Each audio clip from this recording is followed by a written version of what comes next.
The Batman 1 के बाद हमें द बैटमैन 2 के लिए काफ़ी लंबा इंतज़ार करना पड़ सकता है। पहले इसके चांसेस थे कि हमें द बैटमैन 2 2026 में कभी देखने को मिल सकती है, लेकिन द बैटमैन के डायरेक्टर मैट रिव्स अभी भी द बैटमैन 2 की स्क्रिप्ट पे काम कर रहे हैं और इसकी स्क्रिप्ट ख़त्म करने के बाद द बैटमैन 2 की शूटिंग 2025 के लास्ट में शुरू होगी और 2026 पूरा चलेगी। तो इसको लेकर द बैटमैन 2 हमें 2027 तक देखने को मिल सकती है। तो फिर इस हिसाब से देखा जाए तो पहली द बैटमैन 2022 में आई थी, तो हमें दूसरी द बैटमैन मूवी 2027 में देखने को मिलेगी, जिसका मतलब है हमें 5 साल बाद द बैटमैन 2 मूवी देखने को मिलेगी। और इसके साथ साथ एक और चीज़ कंफर्म हो गई है कि जैसे हमको पता था कि जेम्स गन का एक अलग यूनिवर्स है डीसी स्टूडियोज और मैट रिव्स का एक अलग वर्ल्ड है बैटमैन का, जिसे एल्सवर्ल्ड कहते हैं, लेकिन जेम्स गन के यूनिवर्स में बैटमैन कौन बनेगा अभी तक कंफर्म नहीं किया गया था। लेकिन ऐसे स्पेकुलेशन लगाए जा रहे थे जेम्स गन के यूनिवर्स का बैटमैन भी रॉबर्ट पैटिंसन बन सकता है, लेकिन ऐसी खबरें हवा में उड़ते हुए आ रही है कि रॉबर्ट पैटिंसन जेम्स गन के यूनिवर्स का बैटमैन नहीं होंगे,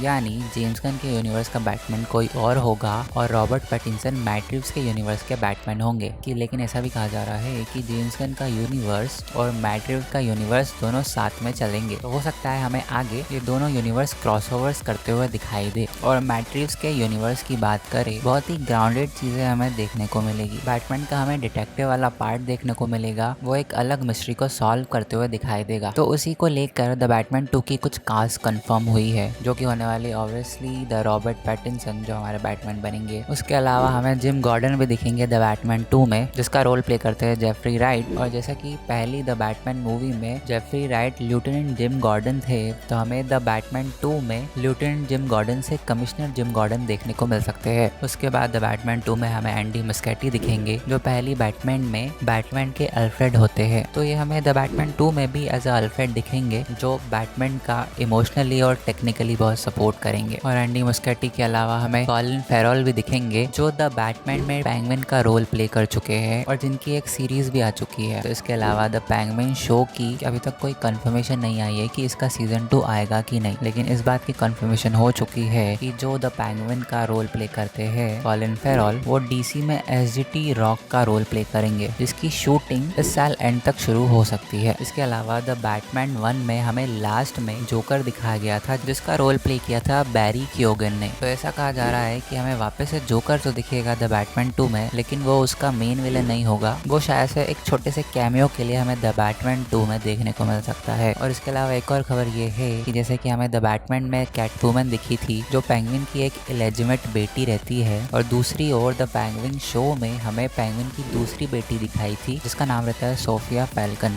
तो ऐसा हो सकता है कि हमें द बैटमैन 2 में ये दोनों पेंगुइन की बेटियां साथ में दिखे। और इसके अलावा द बैटमैन 2 के विलन की बात करें, जो कि मेन विलन प्ले कर सकता है, जो हो सकता है मिस्टर फ्रीज, एक tragic villain with frozen heart. उसके अलावा हर्ष, जो कि ब्रूस वेन का पुराना दोस्त रहता है लेकिन उसके खिलाफ हो जाता है। उसके अलावा स्कैर क्रो, जो फियर गैस के थ्रू लोगों को साइकोलॉजिकल टॉर्चर देता है। नहीं तो या फिर विलन हो सकता है कॉर्ड्स ऑफ आउल्स, जो गौतम की एक सीक्रेट एलिट सोसाइटी होती है, जो शैडो से कंट्रोल करती है। तो हमें ये विलन द बैटमैन 2 में देखने को मिल सकते हैं। तो भाई लोग, ये था एक छोटा सा वीडियो द बैटमैन 2 से रिलेटेड, और ऐसी वीडियोस के लिए मेरे चैनल को सब्सक्राइब और वीडियो को लाइक एंड शेयर जरूर कीजिए। बाय।